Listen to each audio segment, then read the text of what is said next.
தோழர்கள் அனைவருக்கும் வணக்கம். தோழர் வி.பி. சிந்தன் அவர்கள் இறந்து இன்றோடு 33 ஆண்டுகள் ஆகிறது. அவருடைய மரணத்துக்கு பிறகும் என்னை போன்றவர்கள் விபிசியை பற்றி, விபிசியினுடைய பணிகளை பற்றி, அவர் வேலை செய்த முறைகளை பற்றி, அவர் மக்களோடு அணுகிய முறைகளை பற்றி எல்லாம் பல நேரத்தில் நாம் வேலை செய்கிற பொழுது நினைத்துக் கொள்ள வேண்டிய தேவை ஏற்படுகிறது. ஆகவே விபிசியோடு சில காலம் அவருடைய பணிகளை பார்த்தேன், சில நேரங்களில் அவருடைய ஈடுபட்டிருக்கேன் என்ற முறையிலேயும் விபிசியை பற்றி எனது கருத்துக்களை நான் இங்கு பதிவு பண்ணலான்னு நினைக்கிறேன். விபிசியினுடைய வாழ்க்கை வரலாறை பற்றி பல பேர் தெரிஞ்சிருப்பீங்க, பல பேர் எழுதியிருக்காங்க. நிறைய தலைவர்களுக்கு விபிசியை பற்றி தெரியும், நிறைய தொழிலாளிக்கு விபிசியை பற்றி தெரியும். விபிசியை பற்றி தலைவர்களுக்கு தெரிந்த அளவுக்கு தொழிலாளிக்கும் தெரியும். ஏராளமான தொழிலாளர்களுடைய படை இருக்கிறார். ஆகவே ஒவ்வொருத்தருக்கும் விபிசியை பற்றிய கருத்துக்கள், நினைவுகள் என்பது இருந்து கொண்டிருக்கும். இன்றைக்கும் தொடர்ச்சியாக ஒரு இயக்கத்தில் களப்பணியில் இருந்து கொண்டிருப்பதனால, பணியில் இருந்து கொண்டிருப்பதனால அவரை பற்றிய சில நினைவுகள் என்னை விட்டு நீங்காமல் இருந்து கொண்டே இருக்கிறது. ஆகவே என் கருத்தை அதை பதிவு பண்ணலாம்னு நினைக்கிறேன். அது விருப்பப்பட்டவர்கள் இந்த விஷயங்களை பகிர்ந்து கொள்ளலாம், தெரிந்து கொள்ளலாம். சிலருக்கு பயன்படும், சிலருக்கு தேவையில்லாத கூட இருக்கும். விபிசி என்ற அந்த மாமனிதன் சென்னையினுடைய, என் தமிழகத்தினுடைய ஒரு பக்கம் அகில அளவில் கூட ஒரு அறிமுகமான ஒரு தலைவர். சென்னையில் ஒரு அறிமுகமான ஒரு, சென்னையில் எல்லா தொழிலாளர்களுக்கும் எல்லா பொதுமக்களுக்கும் தெரிந்த ஒரு தலைவர். ஏன்னா அவர் ஒரு தொழிற்சங்க தலைவர் அப்படின்ற எல்லையை கடந்து அவர் வாலிபர்கள், மாணவர்கள், பெண்கள், குடிசை பகுதி மக்கள் எல்லாருக்கும் அறிமுகமான ஒரு தலைவராக இருந்திருக்கார். அதனால தான் விபிசியை பொறுத்த வரைக்கும் ஒரு உழைப்பாளி வர்க்க தலைவர், ஒரு தொழிற்சங்க தலைவரை தாண்டி ஒரு சங்க தலைவர், தொழிற்சங்க தலைவரை தாண்டி தொழிலாளி வர்க்க தலைவர். எல்லா பலதரப்பட்ட மக்களோடு அவருடைய பணி என்பது இணைந்திருக்கிறது என்ற விஷயத்தை நாம் தெரிந்து கொள்ள வேண்டியது இருக்கு. ஆகவே அவருடைய காலகட்டத்தில் அவர் செய்கிற பொழுது பல விஷயங்களை, பணிகளை நான் பார்த்திருக்கிறேன். அந்த அடிப்படையில் சில விஷயங்களை நான் பகிரணும்னு நினைக்கிறேன். குறிப்பாக அவர் 1987 மே மாதம் 8ஆம் தேதி இறந்தார். அதாவது 33 வருஷம். அவர் இறந்த நிகழ்வு, அவர் இறந்த நிகழ்வை பற்றியே நான் முதல்ல சொல்லணும்னு நினைக்கிறேன். ஏன்னா அன்னைக்கு மாஸ்கோவில் அவர் இறந்துட்டார். நீண்ட நாளைக்கு வெளிநாட்டுக்கே போக மாட்டேன் என்று இருந்த ஒரு தலைவர். அவர் போகலை. அவர் கடைசியா சட்டமன்ற உறுப்பினரான ஒரு பாடு மாஸ்கோவுக்கு போறாரு. மாஸ்கோவுக்கு போன இடத்துல அவர் இறந்துடுறாரு. அவர் இறந்து இங்க இந்த செய்தி கேட்ட உடனேயே மிகப்பெரிய அளவுக்கு பெரிய அனுபவத்தோடு சோவியத் யூனியனை பத்தி நிறைய சொல்லுவாரு. அது விபிசி பாணியில சொல்லுவாரு. அவர் சொல்லுகிற பொழுது இன்னும் பல விஷயங்களை நேரடியா பார்க்கிற மாதிரி உணர்வு இருக்கின்ற முறையில எதிர்பார்த்து கொண்டிருந்த சென்னை நகரத்தில் இருக்க என்னை போன்றவர்களுக்கு ஒரு ஏமாற்றம் தான். அவருடைய இறப்பு செய்தி தான் கிடைத்தது. அவர் இறந்த பிற்பாடு ஒரு சோகம், கட்சியில் இருந்தவர்களுக்கு, வெகுஜன ஸ்தாபனத்தை சேர்ந்தவர்களுக்கு, தொழிலாளர்களுக்கு, சென்னை நேரத்தில் பலருக்கும் சோகமயமாகிவிட்டது. அவருடைய உடல் சேருவதற்கு சில நாட்கள் ஆனது. அந்த காலகட்டத்தில் அவர் வந்த பிற்பாடு அவருடைய இறுதி நிகழ்வு எப்படி அமைய வேண்டும் என்பதற்காக அன்றைக்கு இருந்த தலைவர், கட்சியினுடைய தலைவர் திட்டமிட்டு சென்னையில் குக்ஸ் ரோடில் கட்சியினுடைய ஒன்றுபட்ட மாவட்ட குழுவினுடைய அலுவலகத்தில் அவருடைய உடல் என்பது கொண்டு வைக்கப்பட்டிருந்தது. அன்னைக்கு அந்த இறுதி நிகழ்வுகளை கவனிப்பதற்காக பல தலைவர்கள் இருந்தாலும் செந்தொண்டர்கள் என்ற முறையில் அதுக்கு பொறுப்பாக வாலிபர் சங்கத்தினுடைய மாவட்ட தலைவராக இருந்த நானும், அதே மாதிரி கருணாநிதியும், அன்னைக்கு மாவட்ட செயலர் இருந்த கருணாநிதியும், 2 பேருமே அன்னைக்கு அதுக்கு பொறுப்பாக இருந்தோம். ஆகவே அந்த விஷயத்தை நாங்கள் நேரடியாக கவனிக்க முடிஞ்சது. அவர் உடல் வந்த பிற்பாடு முதல்ல மாடியில் கொண்டு போய் வச்சிருந்தோம். தமிழ்நாட்டில் இருந்த அனைமா சென்னையிலுடைய பல தொழிலாளர்கள், குடிசை பகுதி மக்கள், வாலிபர்கள், மாணவர்கள், அறிவுஜீவிகள், அரசை சார்ந்த அரசியல் கட்சி தலைவர்கள், அரசு நிர்வாகத்தை சார்ந்தவர்கள் வந்திருந்தாங்க. அது இல்லாம அவர் ஒரு 2.5 வருஷம் சட்டமன்ற உறுப்பினராக இருந்தார். 1984 தேர்வு செய்யப்பட்டு இறக்குற வரைக்கும். ஆகவே அந்த தொகுதி மக்கள் சாரசாரியாக வந்தாங்க. பொதுவாக சட்டமன்ற உறுப்பினர் என்று சொன்னாலே ஒரு அதிருப்தி என்பது இருக்கும். ஆனால் நான் நேரடியாக பார்த்த வரைக்கும் விபிசி மக்களுக்கு அப்படி ஒரு அதிருப்தி இல்லாத ஒரு தலைவராக இருந்தார். அது பல இடங்கள்ல இருந்து நான் ஊர் பேர் உட்பட விரிவாக்கத்துல நான் பணியாற்றி அந்த 2-3 வட்டங்கள்ல சொல்ல முடியும் வந்து சேர்ந்தாங்க. சாரசாரியா வந்து சேர்ந்தாங்க. எங்க இருந்ததுன்னு சொன்னா அவர் மே மாசம் 8ஆம் தேதி அவர் இறந்து வந்த பிற்பாடு அடுத்த நாள் அவருடைய அந்த நிகழ்வுகள் இறுதி நிகழ்வு நடைபெறுகிற வரை நீங்க இறுதி மரியாதை செலுத்த மக்கள் குக்ஸ் ரோட்ல ஆரம்பிச்சு அப்படியே வருஷம் போய்கிட்டே இருக்கு. எங்க போகுதுன்னு சொன்னா அது வந்து பெரம்பூர் சர்ச் வரைக்கும் போயாச்சு. முதல்ல ஒருவரெல்லாம் அனுப்பிச்சோம், அதுக்கப்புறம் 2 பேர், அதுக்கப்புறம் 3 பேர். ஆனாலும் குறையல, அந்த வரிசையினுடைய நீளம் குறையல, அது வந்து கொண்டே இருந்தார்கள். வந்தவர்கள் என்ன ஆகி போச்சுன்னு சொன்னா அவங்க அந்த விபிசி உடலை பார்த்தவுடன் அதோடு ஒன்றி போகக்கூடிய அளவுக்கு அவங்களுடைய நிகழ்வுகள் இருக்கு. அதனால லேட் ஆச்சு. பல பேர் வந்து பேச ஆரம்பிக்கிறாங்க. என்ன அவர் செய்த உதவிகளை நினைவு கூற ஆரம்பிக்கிறாங்க. இனிமே எதிர்காலம் நாங்க என்ன பண்ணுவோம், யார்கிட்ட போவோம் அப்படின்னு புலம்ப ஆரம்பிக்கிறாங்க. இப்படி பல சம்பவங்கள் என்பது தொடர்ந்து நடந்து கொண்டே இருந்தது, பார்த்து கொண்டே இருந்தோம். ஏன்னா அது வேற வழி இல்லாம அங்க நிக்க வேண்டியதா இருந்தது. அது அந்த நீங்க சம்பவங்களை பார்த்து கொண்டே இருக்க வேண்டிய சூழல் என்பது எங்களுக்கு ஏற்பட்டது. ஏன்னா அந்த அளவுக்கு விபிசி அவர் என்ன பண்ணுவாருன்னு சொன்னா பலருக்கு அவர் போற இடத்துல நான் பார்த்திருக்கேன், யாரையாவது பார்த்தாருன்னா முதல்ல அவர் எப்படி இருக்காருன்னு கேட்பாரு. அதுக்கப்புறம் நீங்க வந்து அவருடைய குடும்பத்தை பத்தி, பையன் என்ன பண்றான், ஏது பண்றான். பையன் இல்லைங்க சும்மா தான் இருக்கான்னு சொன்னா என்னை வந்து பார்க்க சொல்லு, நான் ஒரு இடத்துல வேலைக்கு கடிதம் தர்றேன், அந்த கம்பெனில போய் பார்க்க சொல்லு அப்படின்னு பார்க்குற ஏற்பாடு. அதே மாதிரி ஒருத்தர் வந்து உடம்பு சரியில்லைன்னு சொன்னா சரி நாளைக்கு நான் கடிதம் கொடுத்து அனுப்புறேன், இவர்கிட்ட கொடுத்து அனுப்புறேன், இந்த கடிதத்தை வாங்கிட்டு போய் நீங்க டாக்டருக்கு கொடுங்க, மருத்துவ உதவி, வேலை சம்பந்தப்பட்ட விஷயம், அவங்க வீட்டுல யார் என்ன படிக்கிறாங்க, படிப்புன்னு சொன்னா அதுக்கான உதவி. இது வந்து அவர் கொடுக்குற கடிதங்கள், அவங்க போய் பார்க்குற இடத்துல விபிசி பத்தி பேசுறது, இது ஏதாவது வகையில இப்படி குடும்பத்தோடு ஒரு இணைந்த ஒரு தலைவராக தொழிலாளர்களுக்கான சலுகைகள், அப்புறம் குடிசை பகுதி மக்களுக்கான தலையீடுகள், இதெல்லாம் வந்து தொகுதி மக்கள்ல தலையிடுது. அப்போ ஒரு உறவு என்பது விபிசி, அதாவது அந்த மக்களோடு ஒரு நேரடி உறவு வைத்திருந்த மாதிரி உணர்வு எனக்கு ஏற்பட்டது. ரொம்ப கஷ்டமான விஷயம். நானே ஆச்சரியமா இப்போ நான் நினைக்கிறேன் பல பேர் வந்து ஏராளமான வேலை உள்ளவர்கள், மந்திரிகளோடு தொடர்பு வைப்பவர்கள், தொழிற்சங்க பேச்சுவார்த்தைக்கு போறவங்க, பல உயர் கமிட்டியில் இருக்கிற இந்த மாதிரி வேலைகள் செய்கிற பொழுது மக்களோட தொடர்பு என்பது அறுந்து போகக்கூடிய சில நிறைய சம்பவங்கள் இருக்கு, சில சம்பவங்கள்.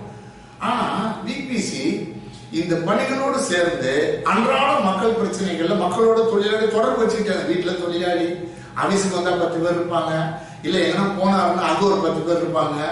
ஆகவே இன்னைக்கு பார்த்து இல்லைன்னா இவர் என்ன பண்ணுவாருன்னா எங்கேயாவது ஒரு குடிசை பகுதி மக்கள் பாதிக்கப்பட்டு அங்க போய் சேர்ற ஏற்பாடு. இப்படி இந்த தொடர்புல இந்த பணிகள் பல்துறை மக்களிடம் இவர் தலையிட்டது என்னாச்சுன்னு சொன்னா அந்த மக்கள் அங்க வந்து அந்த பாடியை விட்டு போகாத ஒரு நிலைமை. அப்போ விபிசி என்று சொல்லக்கூடிய அந்த ஒரு மனிதன் எங்களுக்கெல்லாம் மிகப்பெரிய இழப்பு. ஆஹா என்ன பண்ணுவோம், வாலிபர் சங்கத்தை அடுத்து மாநாடு நடத்த போறோம், ஐநீதி மாநாடு நடக்குது, அஞ்சலிங்க ஒரு பக்கம் புலம்புவார், சின்னியா ஒரு பக்கம் புலம்புவார், நானும் கருணாநிதி என்ன பண்ண போறோம். ஏன்னா அவர் ஒரு பெரிய நம்பிக்கை நட்சத்திரம், எல்லாரும் சேர்ந்து செய்தாலும் அவர் விபிசி நேரடியாக அன்னைக்கு இருந்து கொண்டிருந்ததுனால ஒரு நம்பிக்கை இருந்தது. ஆகவே இந்த சூழல் என்னாச்சுன்னு சொன்னா ஒரு சோகத்தை உருவாக்குச்சு. வந்த மக்கள் இந்த மாதிரி விபிசி பத்தி பேசும் பொழுது அது என்ன ஆயிப்போச்சுன்னு சொன்னா எங்களுக்கு இன்னும் சோகம் அதிகமாயிடுச்சு. ஆனா அது எல்லாரும் இப்படி புலம்புறாங்களே, ஒண்ணும் நடக்காதா அப்படின்னு ஒரு விதமான ஏக்கத்தை, ஒரு அவநம்பிக்கை இப்படிலாம் உருவாக்கிடுச்சு. ஆகா என்ன ஆகும் அப்படின்னு சொல்லி பயத்தையும் சேர்ந்து உருவாக்குச்சு. அந்த மாதிரி மக்கள் கூட்டம் கூட்டமாக ஒரு பக்கம் வந்துகிட்டே இருந்தாங்க. இன்னொரு படத்துல பாத்தீங்கன்னு சொன்னா நீங்க வந்து மாற்றுக் கட்சியினுடைய பல அரசியல் கட்சியினுடைய தலைவர்கள் வந்தார்கள். நீங்க முதலமைச்சர் எம்ஜிஆர் அவர் டிசம்பர் மாசம் அவர் இறந்து போறாரு, உடல்நிலை சரியில்லாம இருந்தார். இன்னைக்கு நாங்க நிக்கிறோம், எம்ஜிஆர் வர்றாருனாங்க, நாங்க ஒரு ஷமீனா போட்டு வச்சிருக்கோம். அந்த ஷமீனா சில நேரத்தில் அப்படியே தொங்கி போயிடும், அப்புறம் தூக்கி நிறுத்திட்டு இருப்போம். இந்த ஷமீனா இருக்கு, அன்னைக்கு ஷமீனா தாங்க ரோட்ல, அது 2000, அப்புறம் காலை முட்டை கொடுத்து தூக்குற ஏற்பாடு, இது நடந்துகிட்டே இருக்கும். எம்ஜிஆர் வரும்பொழுது இந்த மாதிரி எதுவும் ஆயிடக்கூடாது அப்படின்றதுக்காக 4 பேர் விட்டு அதை பிடிச்சிக்க சொல்லும், அந்த பந்தலை பிடிச்சிக்கிட்டு நில்லுங்க. அப்ப எம்ஜிஆர் வர்றாரு. அவர் வந்து என்ன பண்றாருன்னா உள்ள அவர் நேரா பக்கத்து மேல அப்ப மாடியில தான் அந்த உடல் இருக்கு, சந்தில போய் வாங்கணும். ஏன்னா இந்த வழியா போக முடியாது பாதுகாப்பு கருதி அப்படின்னு சொல்லி போறோம். அப்ப பெருசா இப்ப இருக்க மாதிரி நீங்க முதலமைச்சர் வர்றாங்கன்னு சொன்னா நீங்க முன்னாடியே கிளியர் பண்ணி அதுக்கு அடிச்சு ரூட் அடிச்சு அதுக்கு பழக தூக்கி நேரத்தை என்னன்னு பண்ணிடுவாங்க. அப்ப அப்படி இல்லை. எம்ஜிஆர் வந்தா பின்னாடி நானும் கருணாநிதி என்ன சில சந்தோண்டர்கள் கூடவே போறோம். பகல்லையே அவர் பெரிய கண்ணாடி போட்டிருக்காரு, கருப்பு கண்ணாடி, இவ்வளவு பெரிய டார்ச், பட்ட பகல்ல தான் வர்றாரு. அந்த டார்ச் கீழே அடிக்கிறாங்க. அந்த டார்ச் அடிச்சா அப்படியே சும்மா ஒளிமயமா இருக்கு, கீழே அப்படியே நடந்து போய் குச் ரோட்ல 2 படிக்கட்டு அதுல ஏறி மேல போய் ஒரு மரியாதை செலுத்திட்டு வந்தார். எனக்கு ஒரு பக்கம் என்ன இவ்வளவு பெரிய இவ்வளவு கஷ்டப்பட்டு போறாரு அப்படின்னு சொல்லி ஒரு பக்கம் நினைக்கிறோம். ஆனா அன்னைக்கு அவர் வந்து மரியாதை. அப்புறம் திமுகவுடைய தலைவர், அதுக்கு மாதிரி மற்ற எல்லா அரசியல் கட்சி தலைவர்களும் எல்லாரும் வந்தாங்க. பார்க்கிற பொழுது ஒரு ஒரு ஒரு ஆளுமை சும்மா வந்து இன்னைக்கு இருக்கக்கூடிய அறிமுகம் என்பது இன்னைக்குடைய தொலைக்காட்சி இன்னைக்குடைய நவீன ஏற்பாடுகள்லாம் கிடையாது. அன்னைக்கு பத்திரிகைகள் அதிகபட்சம் போனா தொலைக்காட்சி வந்திருந்தது, அது தூர்தர்ஷன் வந்திருந்தது. அதை தாண்டி வெறும் பெருசா ஒன்றும் நமக்கு இல்லை. ஆகவே அன்னைக்கு நேரடியாக தொடர்பு என்பது அதிகம். இந்த எல்லா அதிகாரிகளோட அப்புறம் டாக்டர்கள், வழக்கறிஞர்கள் பல பேர் வந்தாங்க. அதே மாதிரி எம்ஜிஆர் வந்த மாதிரியே பின்னாடி நீங்க வந்து அன்னைக்கு கமிஷனர் சாந்தாசில நாயர், இது எல்லா தலைவரும், போலீஸ் கமிஷனர் நான் தான் பார்த்தேன். நான் என்னுடைய கருத்து என்னன்னு சொன்னா, அன்னைக்கு வாலிபர் சங்கம் சென்னையில பெரிய போராட்டம், எல்லா இடங்களும் குடிசை பகுதியில் சண்டை வழக்கு, போலீஸோட மோதல், எந்த போலீஸ் ஸ்டேஷனுக்கு போனாலும் பிடிச்சி உள்ள வைக்கிறது இது நடந்துகிட்டே இருக்கும். இதுல விபிசி தலையிட்டுக்கிட்டே இருப்பாரு. விபிசியினுடைய அந்த சில இடங்கள்ல தாக்குதல் நடக்கும்பொழுது பொதுக்கூட்டத்தில் வந்து பேசுவாரு. நிறைய நூற்றுக்கணக்கான பேர், 500 600 பேர், 1000 பேர், 2000 பேர்லாம் வந்து 1000 பேர்லாம் வந்து உட்கார்ந்துடும். வந்த உடனே பெரிய அந்த பொதுக்கூட்டம்னா யாரும் காவல்துறையை கண்டிச்சு வழக்க வாபஸ் வாங்கன்னு சொல்லி இப்படி பேசிட்டே இருக்கும். ரொம்ப சாதாரண விபிசி வந்து கூட்டங்கள்ல பேசுவார். அப்ப அந்த பீரியட்ல நீங்க தேவாரம் தான் கமிஷனர். விபிசி வந்து பொதுக்கூட்டத்துல தேவாரத்தை விமர்சனம் பண்ணுவார். ரொம்ப வந்து ரொம்ப அமைதியான முறையில் ஆனால் அழுத்தமா சொல்லுவார், மிஸ்டர் தேவாரம் ஜாக்கிரதை, கமிஷனராக இருக்கிறீர்கள் இப்படி அப்படின்னு ஆரம்பிச்சாருன்னா கீழே இருந்து அப்படியே சும்மா ஒலி எழும்பும். அவர் ரொம்ப லோ வாய்ஸ்ல பேசுவார். இது சும்மா ரவுசாவும் பாருங்க. சொல்றவர் யாரு? விபிசி சொல்றாருன்னா அப்படி அந்த மாதிரி ஒரு மோதல் நடக்கிற காலம் எல்லா இடத்துலையும். எங்களுக்கா இந்த கமிஷனர் வர்றாரு, இவ்வளோ ஒரு சண்டை பண்ணுகிறோம், விபிசி திட்டுவாரு போற எல்லாம் நடக்கையில வர்றாரு அப்படின்னு சொல்லி பார்த்துட்டு இருந்தோம். ஒரு பக்கம் இன்னொரு பக்கத்துல கமிஷனர் வர்றாங்க அப்படின்னு ஒரு இது. அந்த நேரத்தில் பார்த்தீங்கன்னு சொன்னா அவர் வந்து அப்ப உடல் கீழே கொண்டு வந்துட்டான். அது நின்று ஒரு சல்யூட் அடிச்சார். நாங்கள் பார்த்தோம் அந்த காட்சியை. விபிசிக்கு ஒரு இறுதி மரியாதை, தேவாரத்தினுடைய அந்த மரியாதை போட்டோ எடுத்தாங்க. இந்த மாதிரி பல பேர் வந்தது. எனக்கு லோகநாதன் ஒருத்தர் டிரான்ஸ்போர்ட்ல இருந்தாரு, அவர் வச்சிருந்தாரு போட்டோ. பின்னாடி அது கிடைக்கலன்னு வைங்களேன். பட் அது அவர் இறந்துட்டாரு. இப்போ அந்த ஏராளமான அரசு தலைவர்கள், அரசு அதிகாரிகள், அரசியல் கட்சி தலைவர்கள், இந்த கூட்டம், ஆகவே நீங்க வந்த மக்கள் விபிசியோடு பேசி புலம்பியது இதெல்லாம் ஒரு தலைவர். நீங்க ஒரு எக்ஸாம்பிள். இது எப்படி வந்து நீங்க ஏழை காலத்துல மக்களோட தொடர்பு வைப்பதுன்னு சொல்லி பேசிக்கொண்டே இருக்கிற பொழுது ஒரு லீடர் எப்படி மக்களோட தொடர்பு வைக்கிறார்? இதெல்லாம் ஏன் நம்மளால, நானும் நினைப்பேன், நம்ம ஏன் இப்படி பண்ண முடியல? ஒரு எவ்வளவு பண்றோமா பண்ணலையா, ஏன் பண்ண முடியல? ஒரு சுய விமர்சனமா பண்ணணும்ன்ற ஒரு வேகம், அதனால 4 பேருக்கு இப்படி இந்த மோட்டிவேஷன் தானா போய் தலையிட்டு வேலை செய்யணுடைய விளைவு. எங்க போராட்டம் நடத்தாலும் தலையிடும் பொழுது இந்த மக்கள் வந்து டெத்துக்கு வர்றாங்க. கம்பல் பண்ணி கட்டாயப்படுத்தி கூப்பிடுற ஏற்பாடே இல்லை. சொன்னா அவர் முடிவு பண்ணிடுற வரணுமா இல்லையான்னு சொல்லி, இல்லைன்னா யாரும் அனுப்புறது. அப்ப இந்த வேலைகள் இதுதான் வந்து அந்த டெத்துல பார்த்தா அவ்வளோ ஜனங்கள் தமிழ்நாடு முழுவதும் இருந்து வந்து கடைசியில் அந்த அடுத்த நாள் அந்த இறுதி ஊர்வலம் போகும்பொழுது கடை கிடைப்பார் எல்லா பக்கமும். நீங்க அப்படியே டவுட்டன் வழியா தான் போனுச்சு. இப்படி போய் நீங்க வந்து அந்த தேட்டர்லாம் கடந்து டவுட்டன் போய் அப்படி சுற்றி தான் ஓட்டையடி சுடுகாட்டுக்கு வந்தது. வந்த மக்கள், ஊர்வலத்தில் வந்த மக்கள், அந்த நிகழ்ச்சியில் கலந்துக்கிட்டவங்க அநேகமா தலைவர்கள் ஆரம்பித்து பி ராமூர்த்தி, பி ரணதேவி எல்லாம் கலந்துக்கிட்டாங்க, இளைஞர் தலைவர் கலந்துக்கிட்டாங்க. ஆனா எல்லாருமே என்னன்னு சொன்னா ஒரு கண்ணீரோட தான் இருந்தாங்க. ஒரு இந்த நிகழ்வுல பெரும்பாலான மக்கள் கண்ணீர்களோடு இருந்தார்கள். அது அப்படிப்பட்ட ஒரு கண்ணீர் ததும்பிய ஒரு காட்சிகளையும் தலைவர்கள் மேடையில் அழுத விஷயங்களும் பிஆர்லாம் சொல்லிட்டாரு, எனக்கு முன்னாடி போயிட்டானேன்ற ஒரு மாதிரி ஒரு ஒரு ஒரு ரொம்ப வந்து உணர்ச்சி வசப்பட்டு அழுதார். அதுக்கப்புறம் வந்து பிரிஞ்சு போறவங்க அழுதுகிட்டே தான் போனாங்க. ஆகவே ஒரு மரணத்தில் ஒரு இடதுசாரி தலைவர் இப்படிப்பட்ட ஒரு இம்பாக்ட் ஏற்படுத்தி, ஒரு தாக்கம் ஏற்படுத்தி இருந்தார். ஆகவே விபிசி வந்து 33 வருஷம் ஆச்சு அப்படின்னு நினைக்கிற பொழுது இன்னைக்கு அது வந்து அந்த காட்சிகள் வந்து அகலாம இருக்கக்கூடிய ஒரு விஷயமா இருக்கு. மரணம் இப்படி எல்லா மக்களையும் ஈர்த்த ஒரு தலைவர். அது ஒன்றும் சாதாரண விஷயம் இல்லை. அது ஒன்றும் சும்மா வந்து இன்னைக்கு முகநூல்லையோ அல்லது வேறு வகையில கிடைக்கிற மாதிரியான ஏற்பாடுகள் இல்லை. அதுக்கு பின்னாடி அவருக்கு இருந்த அந்த திறமைகளும் அந்த ஆளுமைகளும் அவர் வந்து மக்கள் மீது அவர் ஓடோடி செய்த பணிகள் இதெல்லாம் வந்து எப்படி ஒரு இடதுசாரி இயக்கத்துக்கு பெரிய அளவுக்கு நீங்க வந்து அது ஒரு இம்பாக்ட் ஏற்படுத்திச்சு, மற்ற கட்சியின் மத்தியில் என்ன மரியாதை உருவாக்குச்சு. இதெல்லாம் நான் அந்த சட்டமன்ற பணிகள் செய்கிற பொழுது அந்த அந்த காட்சிகள்லாம் பார்த்தேன். அவர் எப்படி தேர்தலில் போட்டியிட்டு அவர் வந்து அவர் தேர்தல் வேலைகள் செய்தது, இதெல்லாம் சில அனுபவம் இருந்ததற்கு.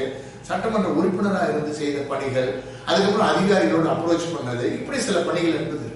ஆகவே இந்த சூழ்நிலையில தான் விபிசி நினைவு கொள்ளும் பொழுது அவரு சென்னை நகரத்துல அநேகமாக எல்லாருடைய ஈர்ப்பு சக்தியாக இருந்தாலும், நாங்களாம் இன்னைக்கு வாலிபர் சங்கத்தில் வந்த பொழுது, வாலிபர் சங்கம் லோக்கல்ல மாதர் சங்கம் தான் வருகிற பொழுது எப்படி வந்து ஒரு ஈர்ப்பு சக்தியா இருந்தாரு.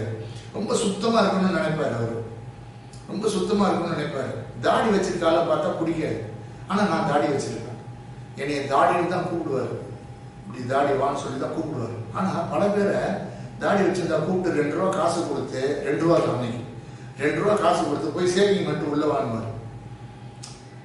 அந்த அந்த தாடி வச்சிருக்கிற ஒரு ஒழுங்கு இருக்கணும், சட்டை இதெல்லாம் சுத்தமா இருக்கும்னு நினைப்பாரு. யூத்தை பார்த்து இளைஞரை பார்த்து அதை செய்யணும்னு சொல்லுவார். நீ நீட்டா இருக்கணும், நீ அவ்வளவு அசிங்கமா இருக்க, சுத்தமா இரு, நீ வந்து கம்யூனிஸ்ட்னா பரதேசியமா இருக்கணும் அவசியம் இல்லை அப்படின்னு சொல்லி தொடர்ந்து போதிச்சுட்டே இருப்பார். இது வந்து ஒரு விஷயம். அப்புறம் ஏதாவது வேலைகள் சீரியஸா செய்யணும் அப்படின்ற விஷயத்துல நீ வந்து யூத்து கத்துக்கணும், அந்த மாதிரி விஷயங்கள்லாம் அவர் பேசிட்டே இருப்பார். அவர் வந்து இன்னொரு முக்கியமான, நான் இந்த நேரத்தில் குறிப்பிட்டு சொல்ல வேண்டிய டைரக்ட் ஆக்ஷன், டைரக்ட் இன்டர்வென்ஷன். அதனாலதான் அவரு ஒரு சிம்பத்தி, அவர் தொழிற்சங்க பணிகள் பிரதானமாக இருந்தாலும் அவர் எல்லா மக்கள் மீதான ஒரு சிம்பத்தி. நான் வந்து மேலோர் துப்பாக்கிச்சூடு நடந்தது, காவல் நிலைய சாவுகள் நடந்தது, பல விஷயங்கள் இருக்கு. நான் குறிப்பா நான் இருந்த அந்த வியாசர்பாடி இருக்க அந்த பெரம்பூர் பகுதிக்கு அடுத்து பெரிய குடிசை பகுதிகள், ஏராளமான சமூக விரோத செயல்கள், ஒரு சாராயம் விற்கிறது ஆரம்பிச்சு, கள்ள சாராயம் விற்கிறது ஆரம்பிச்சு, காவல்துறையினர் அவங்களுக்கும் கூட்டு, அப்புறம் பெரியமேடு ஆரம்பிச்சு, இப்படிலாம் அவ்வளோ வாலிபர் சங்கத்தினுடைய பகுதி செயலாளராக தலைவராக பணியாற்றிய காலம். இன்னைக்கு கூட 7-8 பகுதிகள் எனக்கு ஒரே பகுதியாக மேற்கு சரியா இருந்தது. இப்போ அந்த காலகட்டத்தில் விபிசியினுடைய தலையீடு என்பது எங்களுக்கு பெரிய அளவுக்கு அந்த பகுதியில் காவல்துறையும் ரவுடிசத்தையும் எதிர்த்து இயக்கம் கட்டுவதற்கு உதவியா இருந்தது. அவரு நேரடி தலையீடு என்பது முக்கியம். நீங்க கேட்டு ஒருத்தர் அனுப்புற அதெல்லாம் டைரக்ட் இன்டர்வென்ஷன். அதனாலதான் அவர் வந்து ஒரு செம்பியத்துல ஒரு மரணம், பெண் பாலியல் மரணம், உடனே அதுல வந்து தலையிட்டு அதை வந்து ஆய்வு பண்ணி மைதிலி சிவராமன் வந்து தலையிட்டு மாதர் சங்க பெண்களை கூப்பிட்டு வந்து வாலிபர் சங்கத்தோட வச்சு அதை ஆய்வு பண்ணி ஒரு அறிக்கையாக்கி அதன் மீது ஒரு இயக்கம் நடத்துவது. அந்த இயக்கம் நடத்தி ஜனங்கள் தரனால் விபிசி வருவார். விபிசி வர்றாருன்னு சொன்னா விபிசி செம்பியத்துல கூட்டம் போடுகிறார், விபிசி பேசுகிறாருன்னா எல்லாரும் வந்துருவாங்க. அந்த ஒரு ஈர்ப்பு இருந்தது. அதுக்கப்புறம் அவர் பேசுவார் காவல் நிலையத்தை பத்தி, ரொம்ப ரொம்ப நைஸா தான் பேசுவார். மக்களுக்கு தான் காவல் நிலையம், ஆகவே இந்த காவல் நிலையம் இருக்க வேண்டுமா இல்லையா என்பதை நீங்கள் முடிவு செய்து கொள்ள வேண்டும். இது மாதிரி தொடர்ந்து நடந்துச்சுன்னா கமிஷனர் அவர்களே காவல் நிலையம் எங்களுக்கு தேவையில்லை அப்படி பேசினாருன்னு சொன்னா அப்படி ஜனங்கள் வந்து ஆர்ப்பரித்து எழுதி எங்கடா இப்போ போய் ஏதாவது பண்ணிடுவாங்களோன்னு ஒரு அச்சம் வருவாங்க. அப்படிப்பட்ட ஒரு டெம்ட். அவர் பேசுறது நைஸா இருக்கு, ஆனா அந்த அந்த இஷ்யூ அவர் சொல்ற விஷயம் அதே நேரத்தில் அது எப்படி சட்டத்துக்கு உட்பட்டு நடக்கணும் அப்படின்ற விஷயத்தையும் அவர் பேசுவார். அதனால இந்த மாதிரி ஒரு அம்சம். இன்னொன்று, எங்கள் ஊரில் அடிக்கடி என்ன நடக்கும்னு சொன்னால் சண்டை நடந்துக்கிட்டே இருக்கும். ஸ்டேஷனை கூப்பிட்டுட்டே இருப்போம், ஃபோன் பண்ணிகிட்டே இருப்போம், ஒரு ஆளுக்கு போகிறப்போ இது நடக்கும். ஸ்டேஷன் உள்ளே போய் நாங்கள் வந்து ஒரு தகராறு பண்ணுவோம், ஸ்டேஷன் உள்ளே லத்தி சார்ஜ் நடக்கும், இதெல்லாம் நடந்துக்கிட்டே இருக்கும். கொலை முயற்சிகள் கோஷி தகராறு நடந்துக்கிட்டே இருக்கும். ஒரு ஏன்னா அந்த பக்கத்தில் எந்த ஒரு இயக்க வேலையும் செய்ய விட மாட்டோம். அப்போ அந்த மாதிரி ஒரு நியாயமான விஷயங்கள் நடக்கிற பொழுது விபிசி வருவார். பொதுக்கூட்டம் நடக்கும், போலீஸ் வந்துச்சுன்னு சொன்னால் கூட்டத்தில் வந்து பேசுவார். அப்புறம் காவல் நிலைய போலீஸ் இன்ஸ்பெக்டரோட நேரடியாக ஃபோன் பண்ணி பேசுவார், கமிஷனரோட பேசுவார், இதெல்லாம் பேசுவார். அப்புறம் நேரடியாக வந்துடுவார். வந்து கூப்பிட்டு உட்கார வச்சு அரசியல் விஷயம்னா அரசியல் விஷயத்த சொல்லுவார், அரசியலற்ற விஷயம்னா அதுக்கேற்ற மாதிரி பார்க்குற இடத்துல எங்கேயாவது 5-6 பேர் நாங்கள் மாவட்ட ஆஃபீஸில் மாட்டோம்னா கூப்பிட்டு உட்கார வச்சு உங்களுக்கு அறிவு இல்லையா, நாங்கள் சில விஷயத்தை எழுதி போட்டுருவோம். என்னன்னா, நீங்கள் வந்து அங்கே எம்ஆர் இடம் கொடுக்கறதுக்கு முன்னாடி அங்கேருந்து பிஎன்சி மில் வரைக்கும் இப்படி குறுக்க நடுக்கு எந்த பக்கம் போனாலும் வாலிபர் கிளை இருந்தால் 4 போர்டு இருக்கும். அந்த போர்டில் ஏதாவது தினசரி எழுதி போட்டுக்கிட்டே இருப்போம். அறிவிப்பு பலகை, ஊரில் செத்தா எழுதி போடுறது, வாழ்த்து சொல்லி எழுதி போடுறது, ஊரில் அரசியல் பிரச்சனை எழுதுறது, விலைவாசி பற்றி எழுதுறது, இது நடந்து கொண்டே இருக்கும். அப்புறம் சமூக சேவை பற்றி எழுதுறது, இது எழுதிக்கிட்டே இருப்போம். ஒருத்தர் ஒரு பிஎன்சி மில்ல தொழிலாளி என்று சொன்னார், நான் எம்ஆர் நகரில் ஆரம்பிச்சு பிஎன்சி மில்ல போய் டியூட்டி சேர முன்னாடி 8 போர்டு பார்க்குறேன், 8 போர்டுலையும் வேற வேற செய்தி படிச்சுட்டு போகிறேன், வேற வேற செய்தி. அந்த மாதிரி ஒரு போர்டு கலாச்சாரம் இன்னைக்கு சென்னை நகரம் முழுவதும் இருந்து, அதிகமாக கலக்கிட்டால பல ஊரில் டைஸ் இருக்கிற இடத்துலாம் இருக்குது. அப்போ அந்த போர்டில் இந்த மாதிரி எழுதிக்கிட்டே இருப்போம். சில நேரத்தில் எக்கத்தப்பான எழுத்துக்கள், சாராயம் விற்கிறான் அவன் பேரை போட்டு எழுதிட வேண்டியது, வேற ஏதாவது பெண்கள் விஷயத்துல தப்பு தண்டா நினைச்சுன்னா அவன் பேரை போட்டு எழுதிடுவோம். இது பெரிய சண்டையாயிடும். சண்டைன்னு சொன்னா பெரிய சண்டையாகி அடிதடியாகி வழக்காகி கைது பண்ணி ஜெயிலுக்கு போறது கூட வந்துடும் சில கேஸ். அப்பெல்லாம் விபிசி கூப்பிட்டு கடுமையா திட்டுவாரு, வந்துடுவாரு, வந்து அட்டன் பண்ணுவாரு, எல்லாத்தையும் முடிச்சுட்டு முடிக்கிற பொழுதே சரி கூப்பிட்டு கடுமையா திட்டுவாரு. திட்டுறதுன்னா உங்களுக்குலாம் அறிவு கிடையாதா? இதெல்லாம் நான் பொலிட்டிக்கல் இஷ்யூ, அரசியலற்ற விஷயம். ஜனங்கள் பிரச்சனைக்காக போராட்டம் நடத்தணும், அதுல வழக்கு வரணும், அதுல போலீஸோட சண்டை போடுங்க, நிர்வாகத்தோட சண்டை போடுங்க, அது சரி. ஆனா இந்த மாதிரி விஷயத்துல சண்டை போட்டீங்கன்னா எப்படி சரியா இருக்கும் அப்படின்னு திட்டுவாரு. திட்டும் பொழுது எங்களுக்கு கோபமே வராது, ஆனா ஒரு பயம் வரும். பிபிசியை திட்டுறாரு, பிபிசியை தப்புன்னு சொல்றாரு அப்படின்னு ஒரு பயம் வரும். அப்ப என்ன வரும்னு சொன்னா அவரை நேரடியா தலையிடுறது. ஏன்னா நீங்க தூரமா இருந்து திட்டணும்னு நீங்க ஆலோசனை சொல்றாரு திட்டினாருன்னா நமக்கு ரொம்ப கடுப்பு வரும். ஆலோசனை சொல்றதுக்கு சில பேர் இருப்பாங்களே, அன்னைக்கு திட்டினாருன்னா கடுப்பு வரும். அன்றாட இன்வால்வ் ஆகிக்கிட்டே ஒருத்தர் திட்டும் பொழுது அதை ரியலைஸ் பண்ணுங்க. ரியலைஸ் பண்ற ஒரு ஏற்பாடு. இன்வால்மெண்டோட நீங்க விமர்சனம் பண்ணும் பொழுது அது ரியலைஸ் ஆகுது. இப்போ இந்த வேலைகள் என்பது ஒரு முக்கியமான ஒரு அனுபவம். அது பிபிசி கிட்ட கத்துக்கிட்டது. இப்போ அவர் என்ன சொல்றாருன்னு சொன்னா திட்டுவாரு, இதை பண்ணாத. நான் பல கேஸை பார்த்துருக்கேன், நான் பல ஆட்களை பார்க்குறேன், இந்த மாதிரி நிறைய கேஸ் இருக்கு, இது நீங்க எப்படி நீங்க டீல் பண்ணணும் அப்படின்னு சொல்லி அது ஒரு விஷயம். ரெண்டாவது விஷயம் என்னன்னு சொன்னா, நீங்க சென்னைக்கு நான் போறதுக்கு முன்னாடி நான் வாழ்ந்த இந்த ஆரம்ப கட்டத்துல வியாசர்பாடியிலேயே நீங்க லோக்கல் இஷ்யூ இருக்கும், ஏராளமான லோக்கல் பிரச்சனை இருக்கும், போராட்டம் நடத்துவோம், சக்சஸ் ஆகாது. அவர் என்ன பண்ணுவாருன்னா இந்த மாதிரி விபிசி கிட்ட இந்த மனுலாம் என்கிட்ட கொடுக்காதுன்னு எல்லாம் எடுத்து எழுதிக்கிட்டு வா, மனு பேர் மந்திரி போட்டு நேரம் செக்ரட்டரிட்டு வர சொல்லி, அவர் இந்த தொழிற்சங்கத்துக்காக மற்ற விஷயத்துக்காக போவார், செக்ரட்டரிட்டு வர சொல்லிடுவார். செக்ரட்டரிட்டு வர சொன்னா யாரு பாதிக்கப்பட்ட ஆள அல்லது தண்ணி வரலன்னா தெருவில் 3 பேரை கூப்பிட்டு வாங்குவார். அவங்களுக்காக தலைவர் போறதில்ல, நீ வரணும், ஆனா பாதிக்கப்பட்ட ஆளை கூப்பிட்டு வாங்குவார். கூட்டிட்டு போவோம். எத்தனை பேர்? 10 பேர் 15 பேர். அப்பெல்லாம் நீங்க பஸ்ல போறது போய் அங்க பேசி செக்ரட்டரியேட் உள்ள போறதுலாம் பெரிய கட்டுப்பாடுலாம் கிடையாது. வாசல் நின்று கூட்டிட்டு போயிடுவார். எனக்கு விவரம் தெரிஞ்சு நேரம் அந்த கே கிருஷ்ணசாமி அமைச்சராக இருக்கும் பொழுது, அவர் இந்த துறை அமைச்சர் தான் வேணும் இல்லை, எந்த துறை அமைச்சர் இருக்காரு அவரை போய் பார்த்து நீங்க விட்டு கொடுங்க, அவருக்கு ஃபோன் பண்ணி பேசுங்க அப்படின்னு சொல்லி ஆரம்பிச்சிருவார். ஆனா கே கிருஷ்ணசாமி அமைச்சராக இருந்த நேரம் 10-15 பேர் உள்ள கூப்பிட்டு போயிட்டாரு. எல்லாம் விடுங்க, அவங்க எல்லாம் சார் அதெல்லாம் நான் சொன்னேன்னு சொல்லுங்க சொல்லி கூப்பிட்டு போய் உட்கார வச்சு சொல்லுங்கம்மா, அவர் பேச நீங்க சொல்லுங்கம்மா பேச விட்டுருவார். உடனே என்ன ஆயிருன்னு சொன்னா அது ஒரு இதுவாயிரும், அவர் ஃபோன் பண்ணி பேசுவார், மெட்ரோ ஆட்டோ வருவான், என்ன இந்த மாதிரி பண்றீங்கன்னு சொல்லி ஒரு பெரிய பிரச்சனை ஆயிரும். அவங்க சில வேலைகளை செய்வோம், அப்புறம் கொஞ்ச நாள் இப்படி ஒரு விஷயமா இந்த லோக்கல் இஷ்யூ உட்பட அது நாங்க அதெல்லாம் ஒரு தட்டி எழுதி வைப்போம், மனு கூட கொடுக்க மாட்டோம், மனு கூட கொடுக்கறது இல்லை, போய் நேரம் போய் சண்டை போட்டு தட்டி எழுதி வைக்கிறது. அப்புறம் அவர் என்ன பண்ணுவார்னா மனு கொடுக்கணும், அப்புறம் தட்டி எழுதி வைக்கணும், அப்புறம் ஜனங்கள் போய் கழித்துவாங்க, அதுக்கப்புறம் மந்திரிகிட்ட போ, இதெல்லாம் இருக்கு. இதெல்லாம் விட்டுட்டு நீ நேரம் தட்டி எழுதி வச்சுட்டு போயிட்டீங்கன்னா பிரச்சனை தீர்ந்துருமா? அவன் போய் ஏஐ பார்த்து சண்டை போட்டீங்கன்னா திருந்துருமா? போடு, சண்டைலாம் போடு, ஆனா இதெல்லாம் செஞ்சுக்கிட்டே போடு அப்படின்னு சொல்லி இது அடிக்கடி கூட்டுவேன். எனக்கு தெரிஞ்சு ஏராளமான சம்பவங்கள், ஏராளமான விஷயங்களுக்கு நேரா செக்ரட்டரியேட் வர சொல்ல வேண்டியது, அங்க போயிட வேண்டியது. வழக்கு வந்தா நேரம் அவர் என்ன பண்ணுவார்னா, இன்னைக்கு எம் வெங்கட்ராமன் இருக்காரு, அவர் தான் என்னுடைய ஆஸ்தான வழக்கறிஞர். அநேகமா அவர்கிட்ட அவருக்கு தெரியாத விஷயமே இருக்காது. அவருக்கு ஃபோன் பண்ணி சொல்லுவாரு, நாங்க போவோம், காசு இருக்காது, இந்த வழக்குகளை டீல் பண்றது பலர் இருந்தாலும் பிபிசியை பத்தி நினைவு இது எல்லாத்துக்கும் டாப் கடைசியாக அவர் கடைசியில் நேரடியாக தலையிடுவார். கோர்ட்ல ஒரு 50 பேர் 100 பேர் இருப்போம், வழக்கு உள்ள விசாரணை நடந்துகிட்டு இருக்கோம். பெரிய மேட் வழக்கெல்லாம் வேசப்பாடில் வழக்கு வந்தா சரி ஒரு 25 பேர் சோறு கட்டு போயிடுறது, 50 பேர் போயிடுறது. அது அவர் பார்த்துக்கிட்டு இருப்பார். பார்த்துட்டீங்கன்னா நடக்குதா, சரி ஓகே நான் அந்த பக்கம் போனேன் பார்த்துட்டு போறேன், இப்படி ஒரு இதெல்லாம் என்னாச்சுன்னு சொன்னா, நீங்க 10 பேரை கொண்டு போய் செக்ரட்டரியேட்ல வச்சு பேசிட்டு பிற்பாடு அந்த 10 பேர் ஊர்ல சொல்ல பிபிசினா எல்லாருக்கும் தெரிஞ்சாலும் மாறுது, ஊரே சொல்லி தெரியுது. அப்புறம் அவர் நேரடியான தலையீடு. அதனாலதான் அந்த டெத்துல நான் சொல்லும் பொழுது வந்தவர்கள் இப்படி ஒரு இணைப்பு. ஒரு பெண் பக்தவசி நாள்ல தாக்கப்பட்ட பொழுது மைதிலி சிவராமன் வச்சு எல்லாத்தையும் ரெடி பண்ணி அறிக்கை விட சொல்லி, அதுக்கப்புறம் நீங்க பெண்களை திரட்டி போராட்டம், அதுக்கு அவங்கள வர சொல்றது, அப்புறம் பொதுக்கூட்டம், விபிசி வர்றது, இன்னும் பல தலைவர்கள். ஆகவே இதெல்லாம் நீங்க நல்லா எல்லாருக்கும் சொல்லுவாங்க, எல்லாருக்கும் தெரியும் விபிசி வர்றாரு அப்படின்னா சாதாரண மக்களோட நிற்பாங்க. அப்போ நேரடி தலையீடு என்பது, அவர் இவ்வளவு பெரிய லீடரா இருந்துகிட்டு நேரடி குடிசை பகுதி மக்களுக்கு பெண்கள் பாதிக்கப்படுகிற பொழுது நேரடி தலையீடு என்பது அது ஒரு முக்கியமான விஷயமா விபிசியுடைய குணாம்சமா இருந்தது. தலையிடுகிற பொழுது அது எப்படி முறையா நடத்தணும் என்பதற்கான சட்ட ரீதியா நடத்துறதுக்கான ஒரு பாட்டம், போராட்டம் நடத்துறதுக்கான ஒரு பாட்டம், அனார்கிசமா இல்லை, போராட்டம் நடத்துறதுக்கான ஒரு பாட்டம் அவரோட பிரிச்சு சொல்லிக்கிட்டே இருப்பாரு. வர்ற பொழுது 4 வீட்டுக்கு போயிடுவாரு. வந்தாருன்னா என்ன பண்றாரு, அவர் ஒழுங்கா இருக்காரா, கட்சியில் ஒழுங்கா வேலை செய்யறாரா, வீட்டுக்கு ஒழுங்கா வர்றாரா அப்படின்னு சொல்லி வீட்டுல இருக்கவங்க பார்த்துக்க அவங்களுக்கு ஒரு சந்தோஷம். இப்படியான இன்டர்வென்ஷன் என்பது விபிசி பொறுத்த வரைக்கும் நான் வாழ்ந்த பகுதியில அப்படி சில தலையீடுகள் என்பது, அவருடைய தலையீடுகள் என்பது இருந்தது.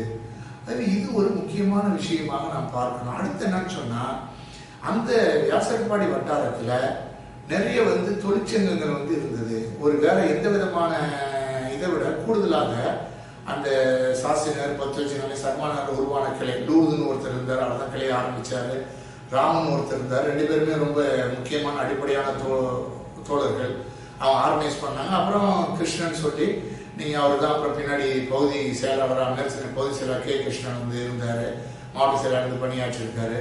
இவங்கெல்லாம் சேர்ந்து அப்ப அந்த லூர்து ராம தான் அன்றாட விஷயங்களை தலையிடக்கூடிய, அப்புறம் பல டிரான்ஸ்போர்ட் தோழர்கள் தான் அதை உருவாக்குனாங்க.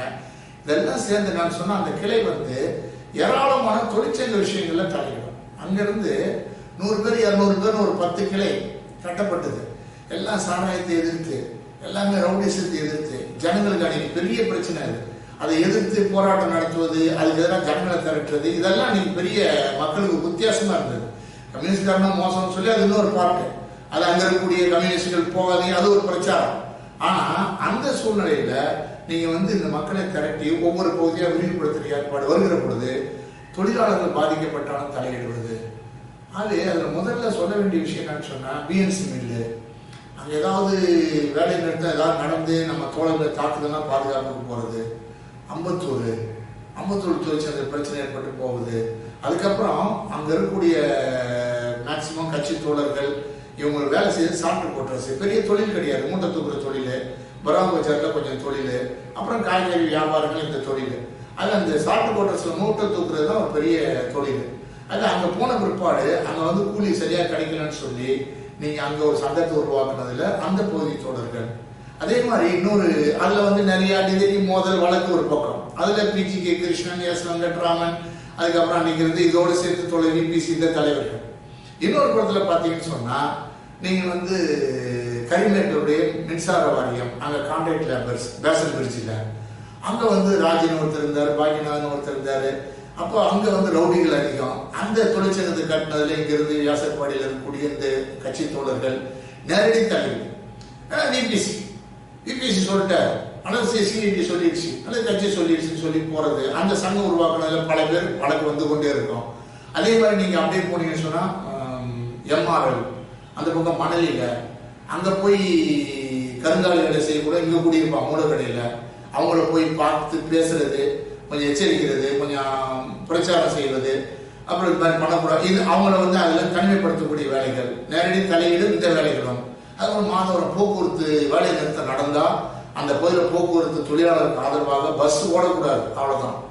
அது அந்த பணிகளை செய்யக்கூடிய வேலை நீங்க 77 வேலை நிறுத்தம், 80 வேலை நிறுத்தம், அப்புறம் 82 அதெல்லாம் இந்த வேலை நிறுத்தம் நடக்கிற பொழுது அந்த கிளை அந்த 2 முக்கியமான சாலைகள்ல பஸ் ஓட விடாம தொழிலாளிகள் இளைஞர்களை திரட்டி போராட்டம் நடத்துறது. இதெல்லாம் நீங்க பாத்தீங்கன்னு சொன்னா இந்த தொழிற்சங்க ஈடுபாடோடு சேர்ந்து அப்புறம் நீங்க அங்கேயே ஒரு பொது பிடபிள்யூடி ஒர்க்கர்ஸ் இது இருந்தது, அந்த பக்கம் அந்த வேலைகள்.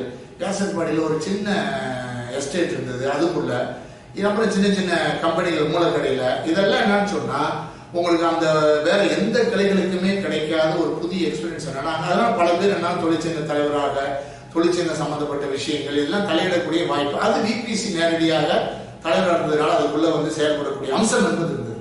அப்போ அந்த வியாசர்பாடி வட்டாரத்துல விபிசியினுடைய டைரக்ட் இன்டர்வென்ஷன், நேரடி தலையீடு, ஒரு தலைவர் தொழிற்சங்க தலைவராக மட்டும் இல்லாமல் அந்த தொழிற்சங்க தலைமையை கடந்து உள்ளூர்ல பொதுமக்கள் காவல்துறையால் தாக்கப்படுகிற பொழுது, பெண்கள் காவல்துறையால் தாக்கப்படுகிற பொழுது, நமது தோழர்கள் மக்கள் பிரச்சனை போராட்டம் நடத்தி வழக்குகளை சந்திக்கிற பொழுது இதிலெல்லாம் நேரடியாக தலையிடக்கூடிய ஒரு தலைவராக விபிசி அவர்கள் இருந்தார்கள். அது விபி சிந்தனுடைய இந்த 2 முக்கியமான குணாம்சம். அதனாலதான் அவருடைய தோற்றம் முக்கியமானது. அவர் களப்பணியில ஒரு முன்னணி வீரராக அவர் இருந்தார்.